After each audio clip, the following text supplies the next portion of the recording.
Hi there. Today, we're exploring something fascinating happening in home care, a generational shift that's reshaping how we think about caregiving. Let's dive into what happens when Gen Z care staff meet baby boomer patients.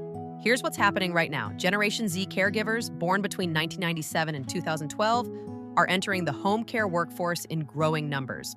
They're providing daily assistance to baby boomers, people born between 1946 and 1964, who are now in their 60s, 70s, and early 80s.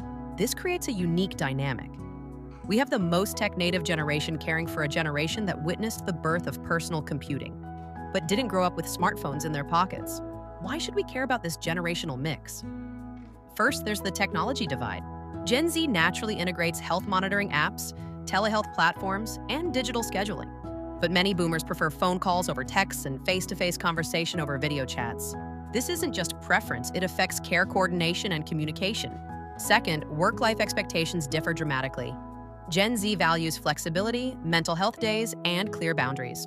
Boomers often expect consistent, dedicated presence and may interpret scheduling flexibility as lack of commitment. Third, communication styles clash. Gen Z tends toward direct, efficient messaging. Boomers often prefer context, storytelling, and relationship-building conversation. When a Gen Z caregiver texts running 10 min late, a boomer might feel that's impersonal compared to a phone call with an explanation.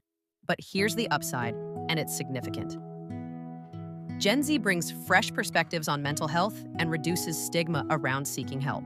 They're more comfortable discussing emotional well-being, which many boomers actually need but were taught not to address. So what do we do with this information? For caregiving practices, implement 3 strategies. 1. Create bridging training. Teach Gen Z staff about boomer communication preferences and life context. Vietnam, women's lib, economic shifts that shaped their worldview.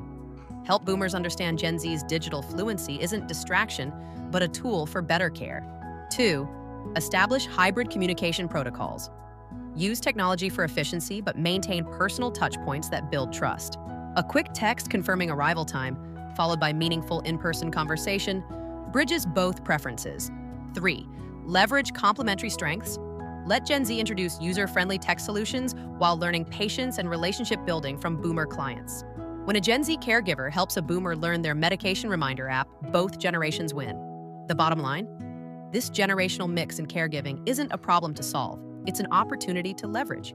That's how we turn a potential clash into a collaboration that elevates care for everyone.